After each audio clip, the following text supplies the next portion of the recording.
저희 찬양 갈보리 산 위에 십자가 섰으니 하겠습니다.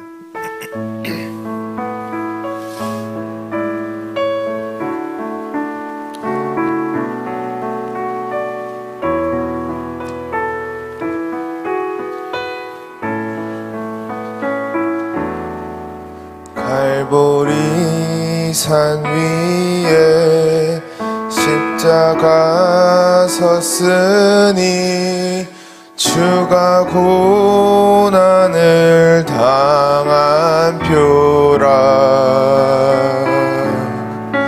험한 십자가를 내가 사랑함은 주가 보혈을 흘림이라. 죄우 승리를 얻기까지 주의 십자가 사랑하리. 빛난 면류관 받기까지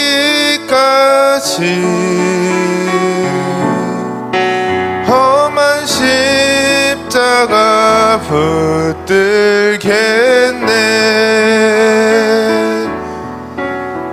멸시천대 받은 주의 십자가에 나의 마음이 끌리도다. 귀한 어린 양이 세상 죄를 지고 험한 십자가 지셨도다. 죄우 승리를 얻기까지 주의 십자가 사랑하리.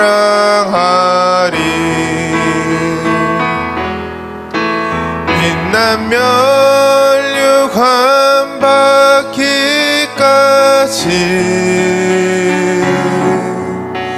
험한 십자가 붙들겠네.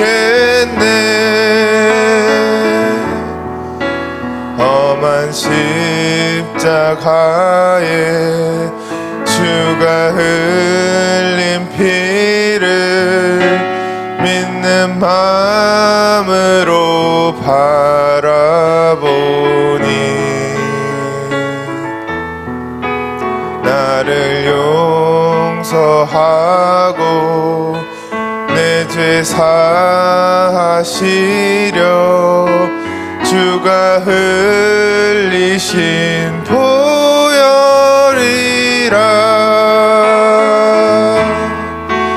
죄우 승리를 얻기까지 주의 십자가 사랑하리.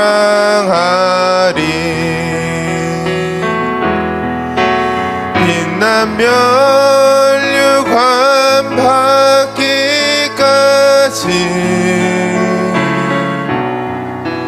험한 십자가 붙들겠네.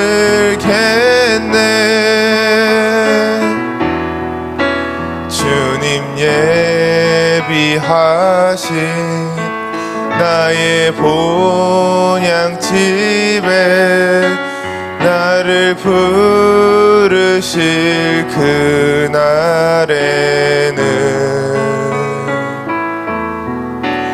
영광 중에 계신 우리 주와 함께 내가 죽도록 충성하리. 죄우 승리를 얻기까지 주의 십자가 사랑하리.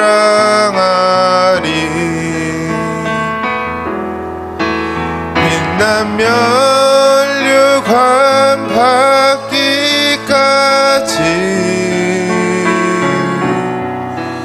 험한 십자가 마지막으로 하겠습니다. 최후 승리를 얻기까지, 최후 승리를 얻기까지 주의 십자가 사랑하리. 빛난 면류관 받기까지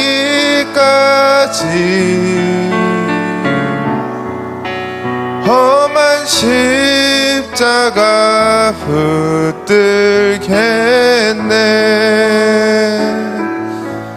아멘. 오늘 본문 말씀은 요한복음 19장 17절에서 22절 말씀 다 같이 합독하시겠습니다.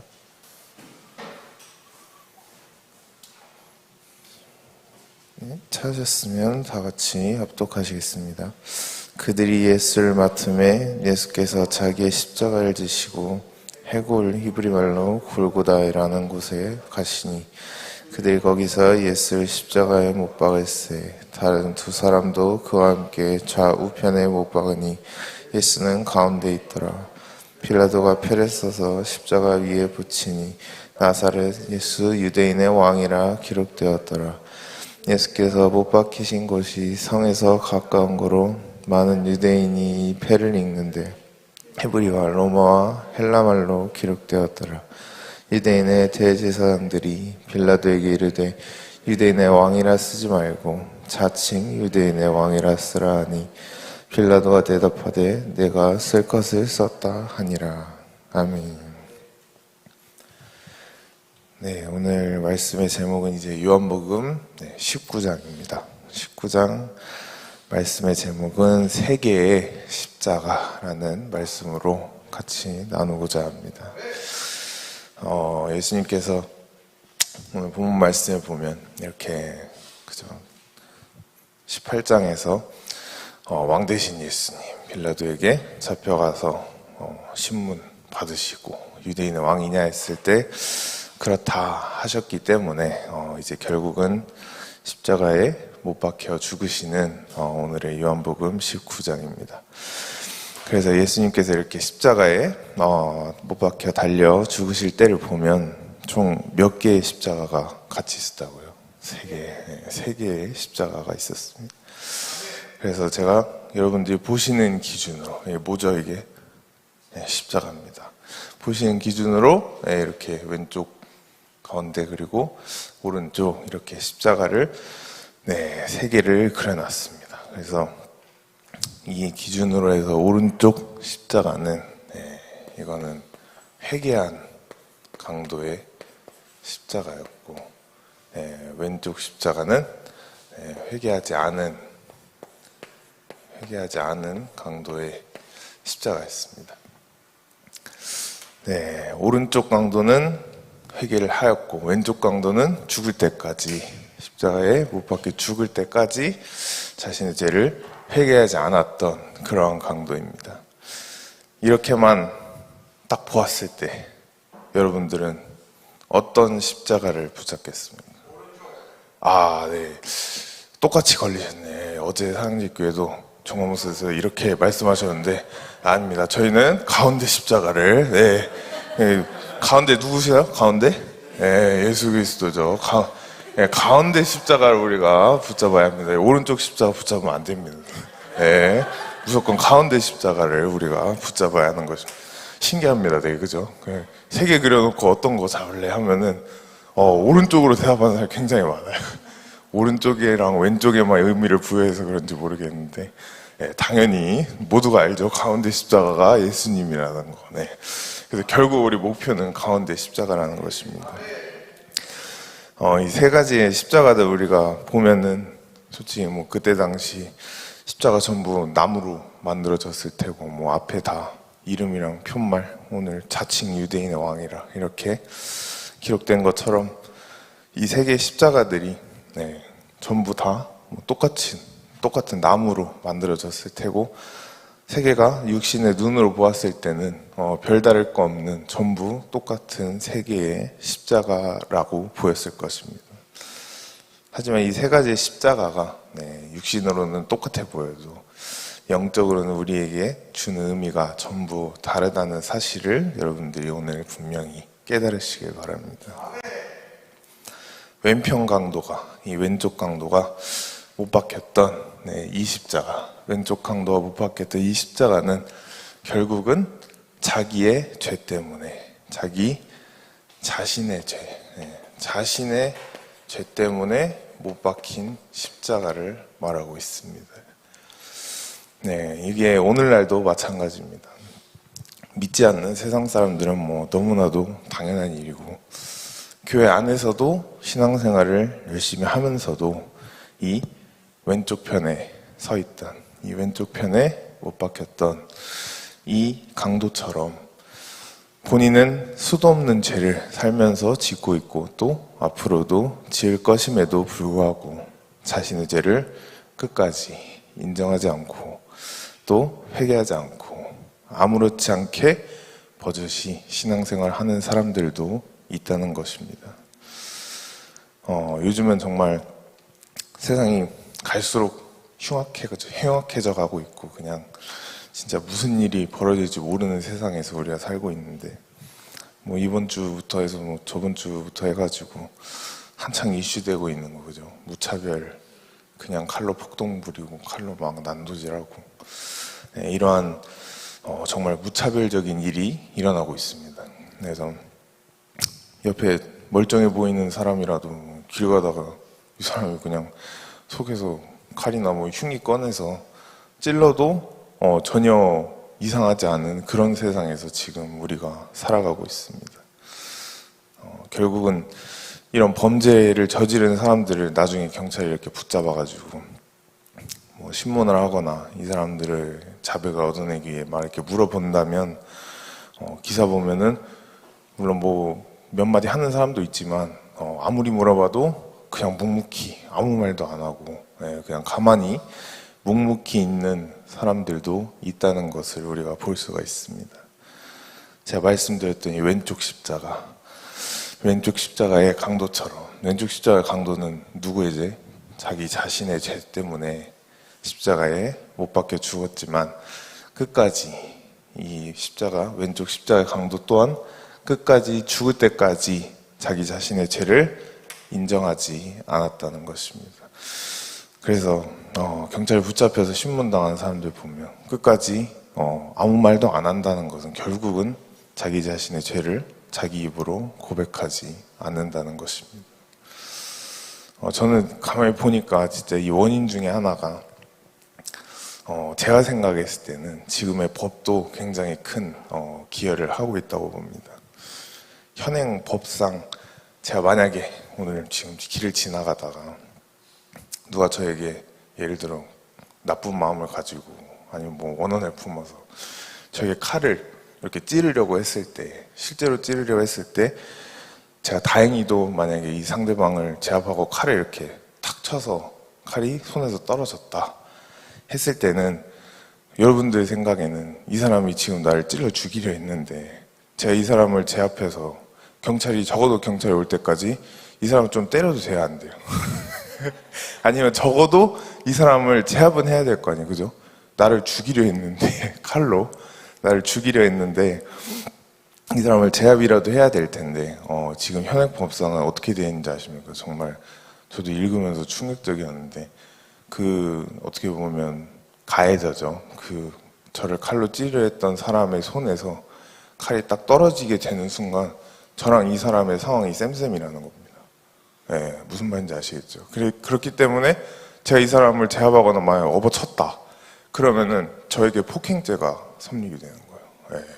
진짜 말도 안 되는 이런 법률들이 있습니다. 정말 여러분들이 들어도 말이 안 되지 않으십니까? 여러분들 방금 전까지만 해도 죽이려 했던 사람인데 손에서 칼 딱 떨어지는 순간 법적으로 봤을 때 이 사람이 위협의 존재가 이제 아니라는 거예요. 그래서 만약에 서로 치고 받는다 해도 그거는 쌍방죄지 막 저 사람이 나를 어떻게 하려 했던, 원래는 그건 살인죄잖아요, 솔직히 말하면. 근데 살인죄가 아니고 적어도 쌍방이나 아니면 오히려 제가 막 그 사람 예를 들어 막 어쩌고 피가 났다, 이 사람. 그럼 제가 오히려 폭행죄로 제가 그렇게 몰려가는 정말 그러한 법에 우리가 살고 있습니다. 그래서 정말 이러한 법들 때문에 우리가 솔직히 이런 일이 일어나면 경찰부터 부르잖아요, 당연히.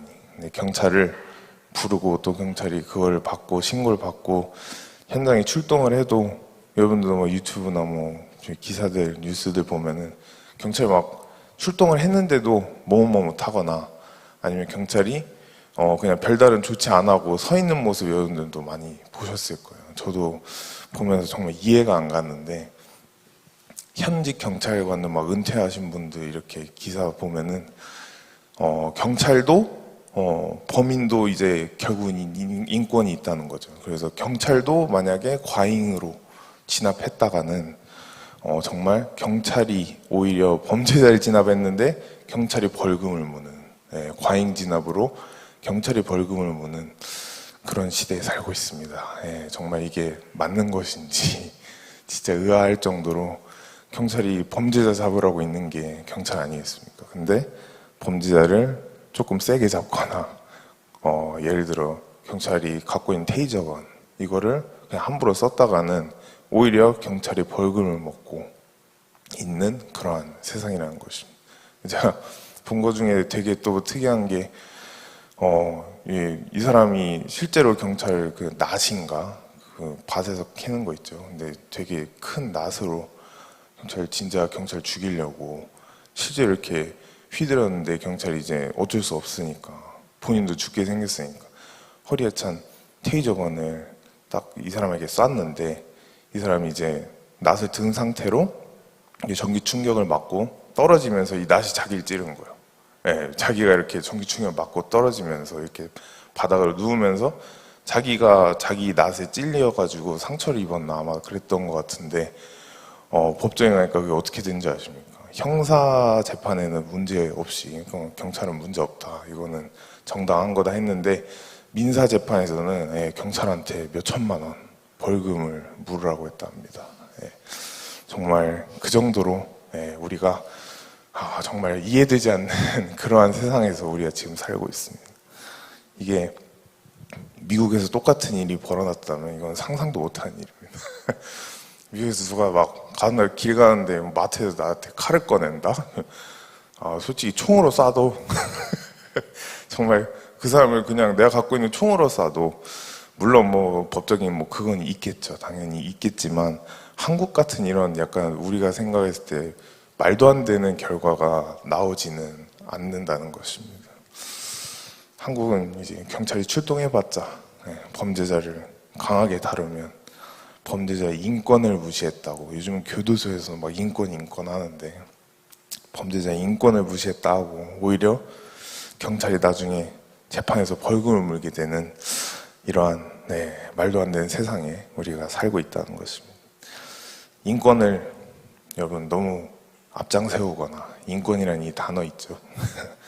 인권만 굉장히 중요시하는 것이 바로 곧 좌파들의 전략입니다. 문재인이 제일 자주 외치던 구호가 무엇인지 아십니까? 사람이 먼저다. 사람, 그 인권에다가 온 집중을, 온 포커스를 몰아붙이고 있습니다. 그렇기 때문에 교회 다니면서 신앙생활 하는 것도 우리가 물론 당연히 중요하지만 우리가 역사와 우리 지금 나라가 어떻게 돼가고 있는지 현재 어떻게 돌아가고 있는지를 우리가 정확하게 알 필요가 있다는 것입니다. 여러분들 교회에서 열심히 예배하고 있는데 막상 밖에 나가보면 칼부림 일어나고 있고 막 그냥 사람들 서로 찌르고 있고 이런 상황을 여러분들이 모르면 안 되잖아요. 그렇죠? 여러분들이 살고 있는 나라 어떻게 돌아가고 있고 어떻게 가고 있는지를 우리가 알아야 한다는 것입니다. 하지만 많은 기독교인들이 교회를 다니면서도 나라가 어떻게 가고 있고 나라의 미래에 대해 전혀 신경을 안 쓰고 있기 때문에 교회 다니면서도 버젓이 그죠?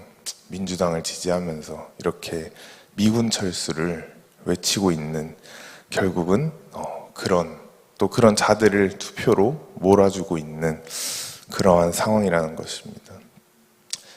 미군이 왜 철수하면 안 되는지 이미 여러분들에게 저는 많이 말씀드렸고, 또 양밀 간사가 역사 강의하면서 계속해서 무조건 다를 수밖에 없을 것 같기 때문에 여러분들이 이런 것들을 확실히 아시기를 바랍니다.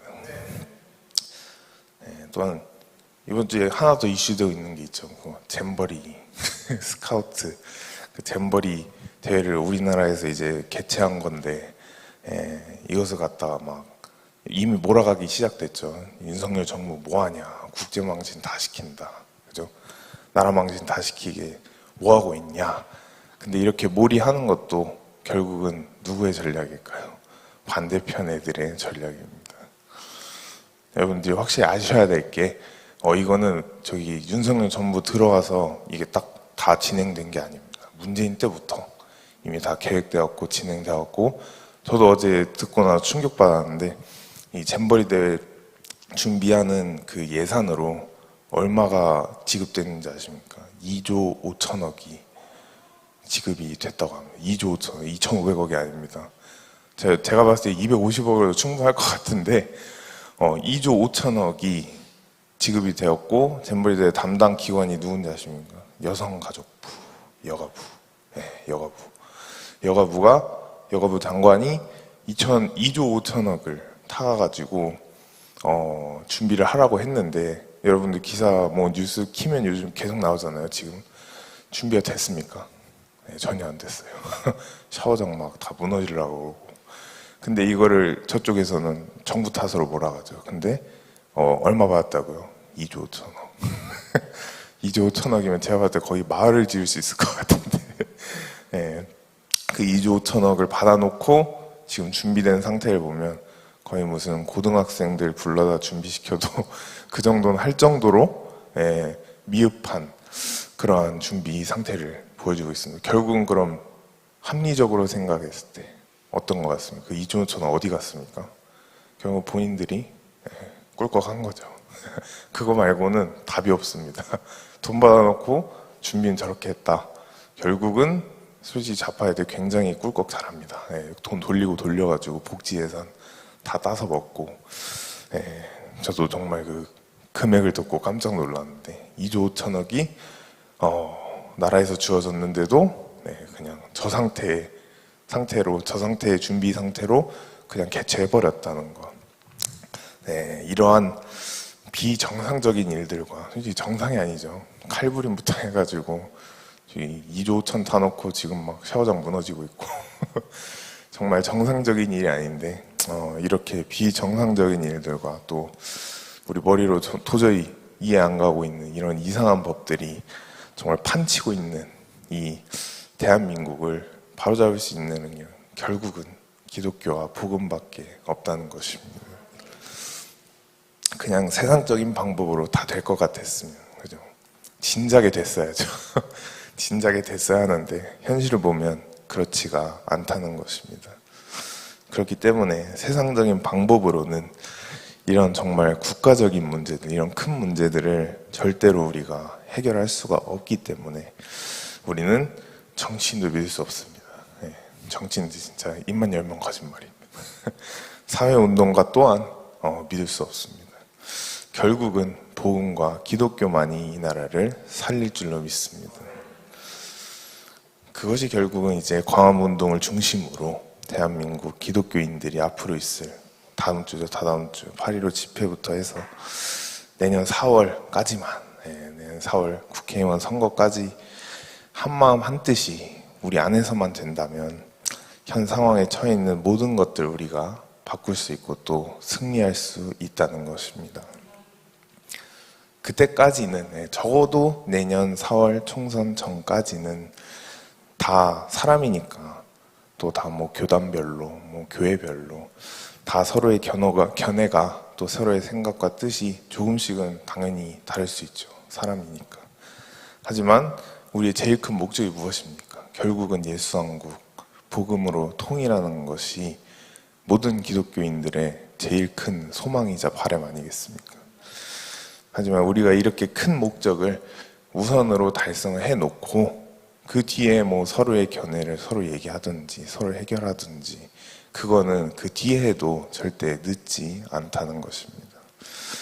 그래가지고 우리가 결국은 정광훈 목사님도 계속해서 지금 주장하시는 것은 4월까지, 적어도 내년 4월까지는 우리가 한마음 한뜻이 되어야 한다.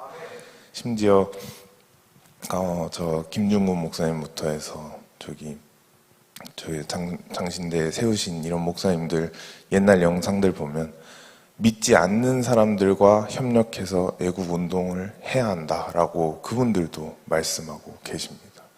그렇기 때문에 우리가 기독교인이든 아니든 나라를 사랑하는 사람은 전부 한마음 한뜻이 되어서 내년 4월까지 우리가 밀고 나가야 한다는 것입니다. 오늘날 다니엘서에 나온 것처럼 정말 이 마지막 돌의 나라, 예수님의 재림, 돌의 나라가 이제 곧 임하려 하니까 정말 마지막 때에 더욱더 마귀가 힘써서 발악을 하고 있는 것 같습니다. 또 그런 현상들이 우리나라뿐만 아니고 지구 여기저기서 일어나고 있는 것 같습니다. 여러분들은 마지막 때가 될수록 여러분들의 신앙을 또 여러분들의 제가 말씀드리고 있는 이 십자가를 튼튼히 굳건히 붙잡으시는 여러분들 되시기를 축복합니다. 그렇지 않고서는 우리는 절대 이 악한 세상을 우리의 힘으로 이길 수가 없습니다. 여러분들 지나가다가 누가 칼 찌르면 여러분들 이길 수 있어요. 그냥 뒤에서 찔러버리면 저도 못 이깁니다. 네, 보이지 않는 곳에서 찌를지 누가 압니까? 우리에게는 오직 십자가, 예수님만이 답인 줄로 믿습니다. 이 왼쪽 십자가를 가지고 또 이 왼쪽 십자가에 속해 살아가고 있는 사람들의 큰 특징이 있습니다. 그게 무엇이냐? 네, 이쪽 사람들은 전부 다 탓으로 끝나요. 탓. 네, 남의 탓, 부모 탓, 네, 환경 탓. 전부 이 왼쪽 십자가에 속해 있는 사람들은 탓을 한다는 겁니다. 결국은 무엇입니까? 이건 내 죄가 아니라는 거예요. 네, 전부 남의 탓. 저 사람 때문에 내가 이렇게 됐다. 네, 지금 내가 이렇게 된 모든 상황들 다 주변 환경과 남의 탓, 또 부모 잘못 만나서 내가 지금 이렇게 됐다 라고 몰고 가는 사람들이 바로 왼쪽 십자가에 속해 있는 사람들이라는 것입니다. 내가 왜 인서울대학교 못 갔느냐, 내가 왜 스카이 못 갔냐 라고 물어보면 나는 저기 고딩 때, 중학교 때 개인과외 못 받았다, 우리 집안 형편이 안 좋았다 하면서 형편 탓, 가족 탓, 그죠?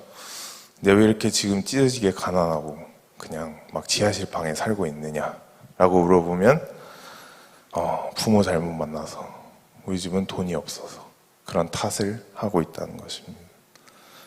내가 지금 왜 이런 성격 또 이런 가치관을 가지고 있느냐, 남들과 왜 내가 약간 힘들게 지내야 되느냐 라고 물어보면 내 주변 환경이 날 그렇게 만들었다 라고 하는 이런 탓으로만 돌리고 있다는 것입니다.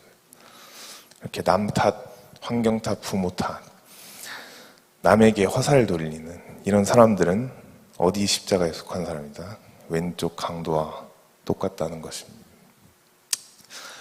저 또한 이 시간에 그죠, 한 가지 고백이자 간증을 드리자면은 저는 정광훈 목사님 아들로 살아오면서 특히 초등학교, 제가 유치원 초등학교는 한국에서 나왔는데 이 유치원 초등학교, 특히 초등학교 어린 시절 때 겪었었던 일들이 제 머릿속에 지금도 솔직히 말씀드리자면 안 좋은 기억으로 남아있는 일들이 생각보다 많습니다. 특히 그 중에서도 하나를 못 뽑자면은 여러 가지가 있지만 하나를 뽑자면 그냥 한 지역에, 그냥 한 동네에 평범한 목사님도 아니고 이렇게 지금 큰 사역을 그때부터 하고 계시는 정광훈 목사님의, 그것도 둘도 아닙니다. 둘이었으면 전 차라리 덜 했을 것 같은데 하나밖에 없는 아들이고 이것을 모든 사람들이, 거의 주변 사람들이 다 알고 또 이미 알려져 있으니까 평상시에 그냥 학교 다니고 뭐 그냥 학원, 뭐 태권도, 피아노 학원 갔다 오고 평상시에 생활할 때도 남들처럼 평범하게 생활할 수가 없었습니다. 예. 다른 사람들은 제가 이런 말씀을 이렇게 드리면은 그게 무슨 안 좋은 기억이냐, 그건 오히려 축복받은 거다, 목사님 자녀로 태어난 게 얼마나 축복이고 복이냐 라고 말씀을 하실진 모르겠지만 그죠, 다 각자의 상황은 모르는 겁니다. 예.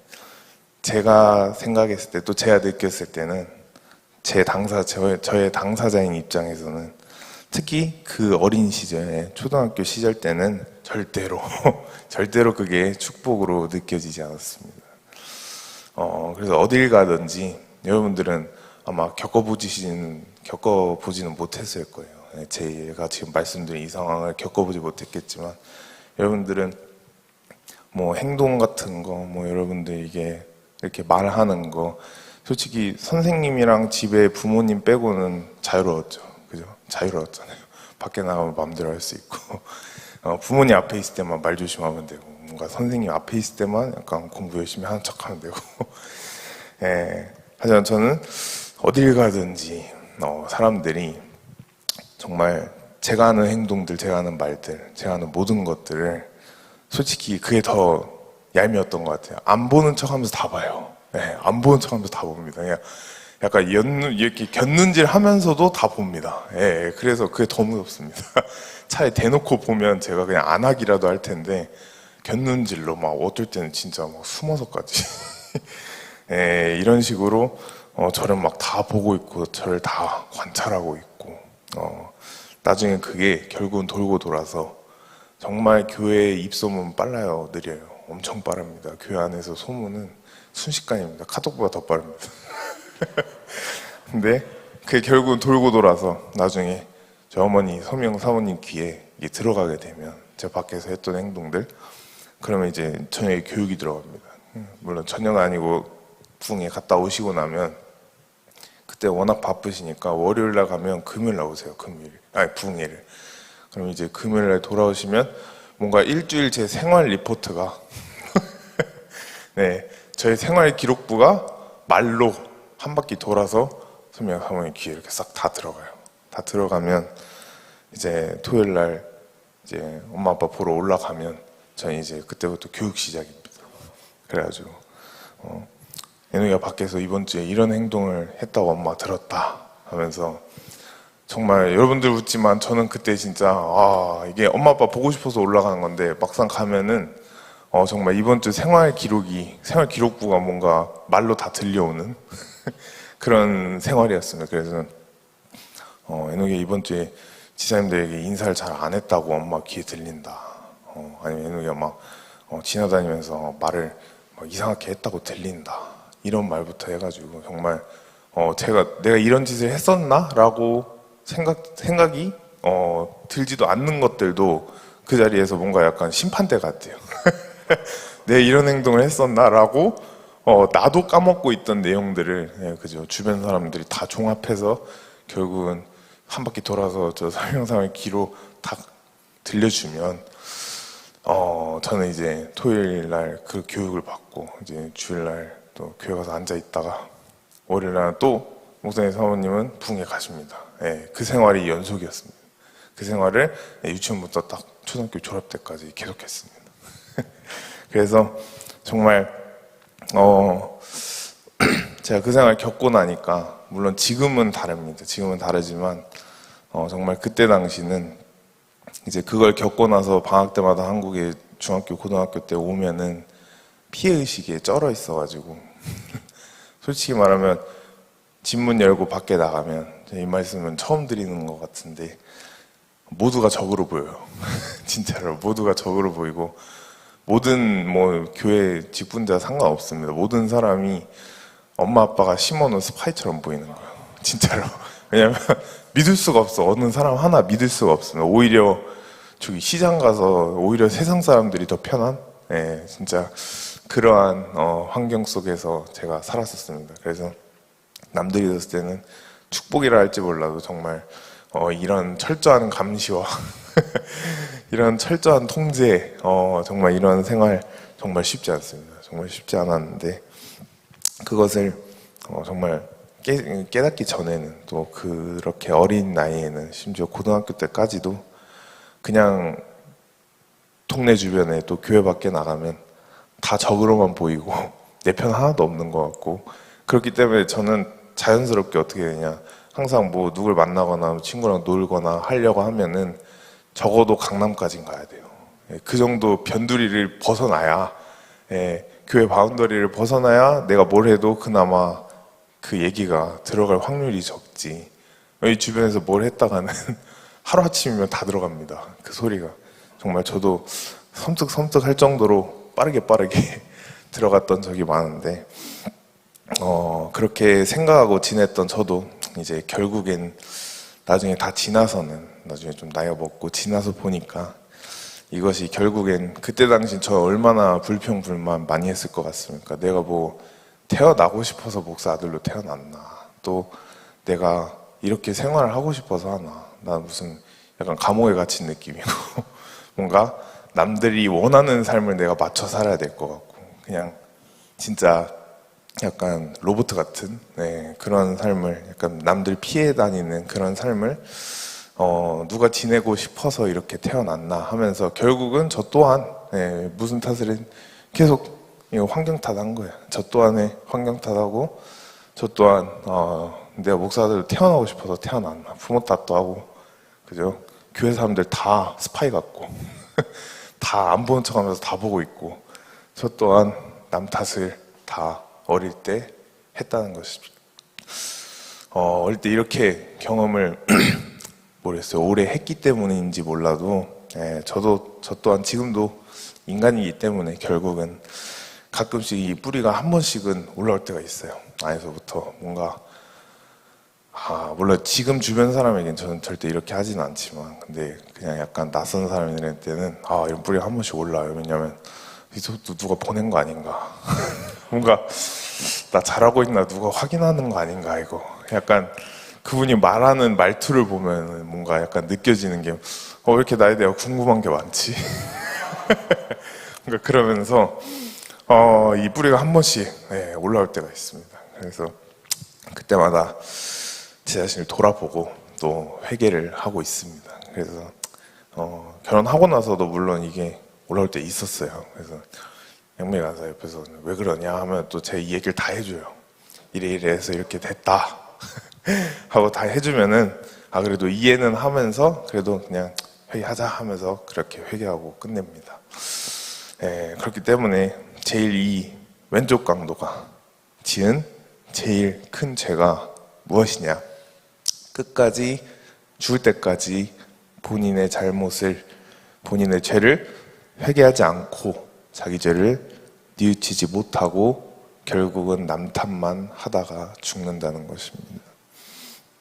자기가 지은 자신의 죄 때문에 이 사람은 자기 죄 때문에 지금 십자가에 못 박힌 줄도 모르고 못 박혀 있으면서도 피가 철철 흐르면서도 내가 지금 십자가에 이렇게 못 박힌 거 저 사람 때문에 박힌 거다. 환경이 이렇게 안 됐으면 난 지금 이렇게 십자가에 못 안 박혔을 거다 라고 죽어가면서도 남 탓을 하고 있다는 것입니다. 오늘 여러분들은 자신의 죄를 우리가 철저하게 돌아보시고 남들과 환경과 또는 우리의 부모님들에게 그 탓을 돌리시는 분들은 한 명도 없으시길 바랍니다. 왜냐? 왼쪽 강도는 결국은 남 탓, 부모 탓, 환경 탓하다가 죽으면 어디 가요? 지옥을 가기 때문입니다. 우리가 우리의 죄를 정말 우리 입으로 시인하지 못하고 우리가 뉘우치지 못할 때 결과는 결국은 지옥이라는 것입니다. 제가 저번에도 말씀드렸다시피 이 세상에서 제일 큰 죄인이 누구라고 말씀드렸습니까? 나입니다. 나. 옆 사람 쳐다보지 마십시오. 접니다. 반대쪽 오른쪽 강도를 우리가 그러면 한번 보게 되면 이 강도는 제일 큰 차이가 뭐죠? 이 강도는 회개하지 않았고 이 강도는 회개를 한 강도입니다. 같은 강도입니다. 강도긴 강도인데 같은 강도일지라도 오른쪽의 강도는 뭘 했다? 회개를 했다는 것입니다. 왼쪽 강도는 죽는 순간까지 하지 않고 어떻게 보면 모욕적인 말들만 하다 죽었다면 오른편 강도는 그렇지 않습니다. 이 강도는 이 두 강도를 보면 가운데 계신 예수님의 십자가를 보면서 이 두 강도의 반응이 전혀 다릅니다. 왼쪽 강도는 끝까지 회개하지 않고 모욕적인 말, 탓들만 하다가 예수님은 옆에 있음에도 죽어서 지옥을 가게 됐고, 오른쪽 강도는 그래도 예수님의 십자가를 알아보고 죽어서 그래도 예수님과 함께 천국을 가게 되었습니다. 오른쪽 강도가 이때 당시에 왼쪽 강도에게 말할 때 그냥 너나 나나 도찐 개찐이고 서로 죄지어서 강도고 지금 이렇게 십자가에 못 박혔지만 우리는 결국 우리가 지은 죄 때문에 못을 박혔지만 예수님은 자신의 죄 때문에 못 박히신 것이 아니다. 예수님은 우리의 죄 때문에, 너와 나의 죄 때문에 못 박혀 죽으시는 것이다 라는 것을 오른편 강도는 알아차린 것입니다. 오른쪽 강도는 예수님이 십자가에 못 박혀 죽으실 때 이러한 신앙 고백을 하면서도 나도 함께 예수님과 죽어서 천국으로 데려가 달라고 하는 그 신앙 고백 한마디 때문에 같은 강도고 같은 죄를 지었을지라도 이쪽은 지옥을 가게 되고 이쪽은 천국을 가게 된 것입니다. 이렇게 신앙 고백, 우리의 말 한마디가 이만큼 중요하다는 것입니다. 예수님께서 살아계실 때 베드로가 예수님에게 한 그 신앙 고백 무엇입니까? 주는 그리스도시요 살아계신 하나님의 아들이시니다. 이 말 한마디 때문에 예수님께서 베드로에게 어떤 말씀을 해주십니까? 바요나 시몬아 복이 있도다. 음부권세 널 이기지 못한다 부터 시작하셔서 땅에서 매면 하늘에 풀자 없고 땅에서 풀면 하늘에 풀자 없다. 이런 정말 인간으로서 어떻게 보면 최고의 축복의 말씀을 주시게 됩니다. 이러한 베드로의 신앙 고백을 같은 마음으로 이 오른쪽 강도 또한 예수님에게 했기 때문에 예수님께서 이제 못 박혀 죽으시면서 말하시기를 오늘 너는 죽게 되면 나와 함께 낙원에 있으리라 라는 이 말씀을 주시면서 그 즉시 이 오른쪽 강도는 구원을 얻게 된 것입니다. 말 안 하고 그대로 자존심 부리다가 죽었으면 왼쪽 강도와 오른쪽 강도 둘 다 같이 지옥으로 갔을 텐데 말 한마디가, 신앙 고백 한마디가 오른쪽 강도의 인생을 마지막 순간에 극적으로 바꿔놓게 된 것입니다. 여러분들도 신앙생활 하면서 여러분들의 입술로 여러분들의 신앙을 고백하시고 또 여러분들의 행동으로, 여러분들의 삶 속 안에 여러분들의 행동으로 그것을 나타내시는 여러분들 되시길 축복합니다. 하지만 우리는 이 오른쪽에 있는 십자가를 방금 아까 김현우 총장이 말한 것처럼 이거 붙잡는 거로 끝나면 안 됩니다. 이거 붙잡고 끝나면 그건 너무 아쉽습니다. 마지막 한 십자가 남아 있습니다. 무슨 십자가입니까? 예수 그리스도 십자가. 가운데 십자가가 남아 있습니다. 가운데 있는 예수님의 십자가. 이것을 우리가 붙잡아야 한다는 것입니다. 오른편에 있는 강도는 그저 구원은 받았습니다. 예수님과 함께 낙원에 간 것도 사실이지만 죽기 바로 일보 직전에 십자가에 매달린 상태로 구원을 받은 사람입니다. 바로 일보 직전에 예수님께 신앙 고백을 하면서 구원을 받아서 낙원에 가긴 했지만 그 사람은 구원받은 걸로, 이 오른쪽 강도는 결국은 구원받고 죽게 됐습니다. 그러니까 구원받고 끝나버렸습니다. 이것이 정화원 목사님이 항상 말씀하시는 오른쪽 강도는 구원은 당연히 인간에게 있어서 완전 최고의, 무엇보다도 값진 축복과 은혜라는 건 사실이지만 이 오른쪽 강도는 이거로 끝난 다음에 결국은 이거는 부끄러운 구원으로 끝난다는 것입니다. 천국으로 가기는 했지만 천국에서의 상급은 과연 이 오른쪽 강도 있을까요, 없을까요? 상급은 없다는 것입니다. 이것이 7대 복음으로 여러분들 계속 듣고 계시는 7대 복음의 연합으로 말씀드리자면 오른쪽 강도는 결국은 첫 번째 동그라미 탄생만 마치고 탄생하고 죽은 겁니다. 그냥 태어났다 죽은 거예요. 탄생 첫 번째 동그라미만 마치고 인생을 끝내버린 강도가 오른쪽 강도입니다. 물론 왼쪽 강도보다는 훨씬 낫죠. 영원히 지옥이고 영원히 천국이니까. 하지만 천국도 다 같은 천국이 아니라는 것입니다.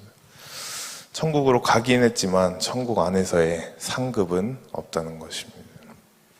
겨우 부끄러운 구원, 죽어서 지옥 가자 하니 저기 너무 고통스러운 것 같고 너무 정말 열악해 보이고 뜨겁고 그러니까 천국은 가야겠는데 라고 하는 그런 사람들, 그죠?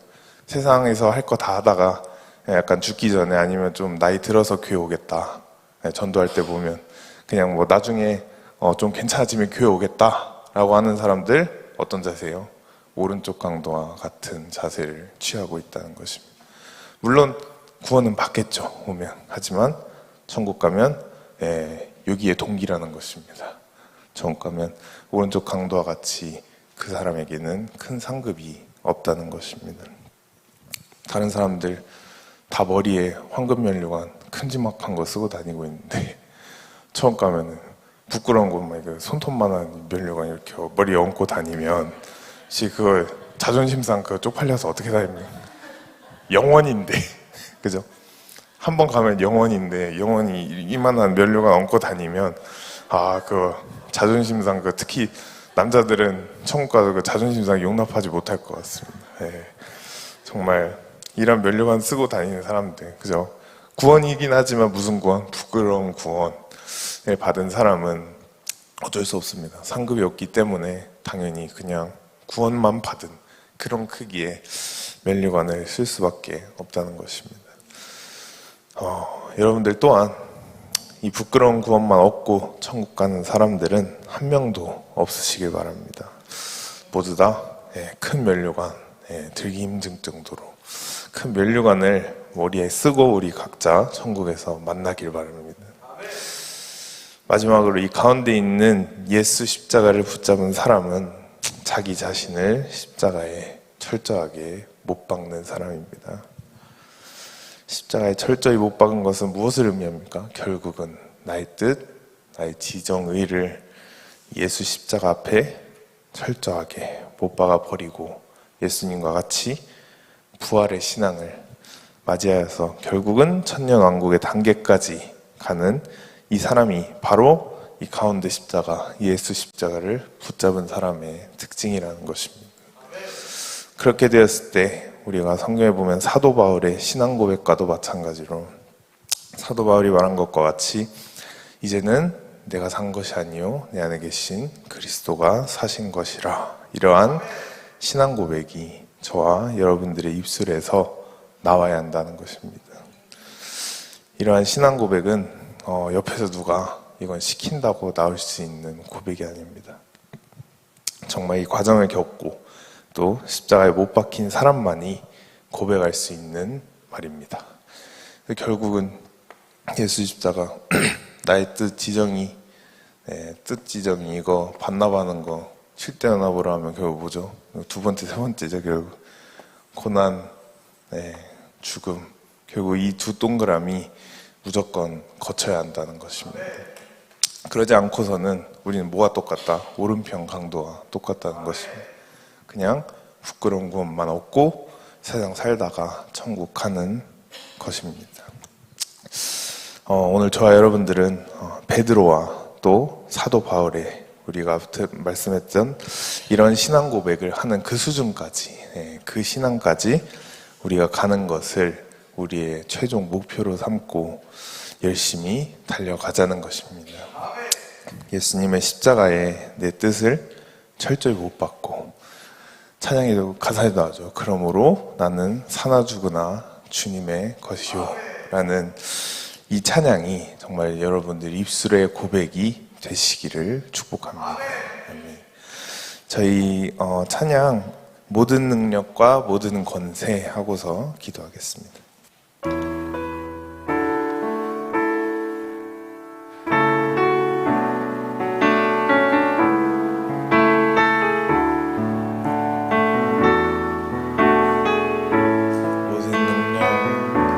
모든 능력과 모든 권세 모든 것 위에 뛰어나신 주님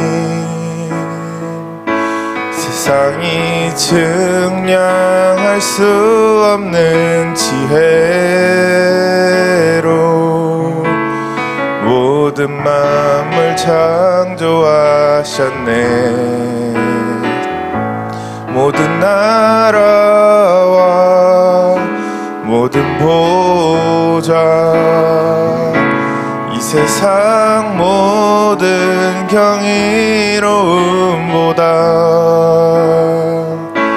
이 세상 모든 값진 보물보다 더욱 귀하신 나의 주님 십자가 고통당하사 버림받고 외면당하셨네 짓밟힌 장미꽃처럼 나를 위해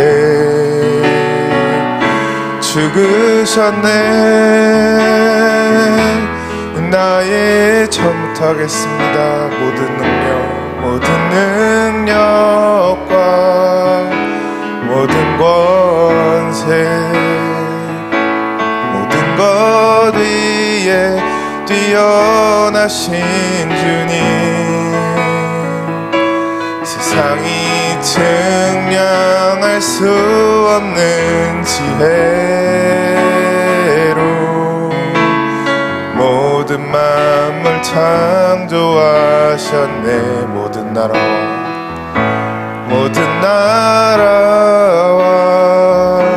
모든 보좌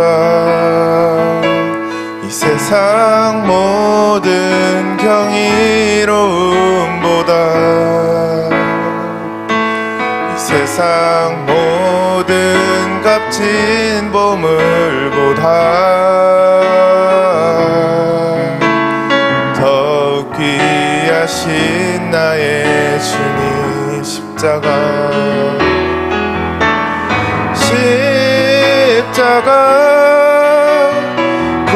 고통당하사 버림받고 외면당하셨네 짓밟힌 장미꽃처럼 나를 위해 죽으셨네 마지막으로 했습니다 십자가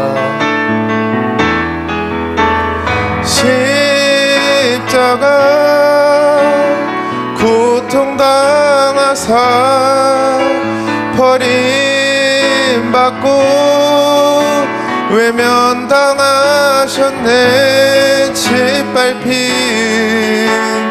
장미꽃처럼 나를 위해 죽으셨네 나의 주 이 시간 우리 다같이 기도하실 때 주님 왼편에 섰던 강도처럼 우리가 인생을 살면서 남 탓, 부모 탓, 또 환경 탓을 하면서 지냈던 거 이 시간에 회개합니다. 또한 오른쪽 강도처럼 우리가 부끄러운 구원만 받고 이 세상 살다가 끝나지 않기를 원합니다. 우리가 살면서 천국 가는 그날까지 예수 십자가를 굳건히 붙드는 우리의 신앙이 될 수 있도록 시간 다같이 주여 삼창하시면서 기도하시겠습니다. 주여 주여 주여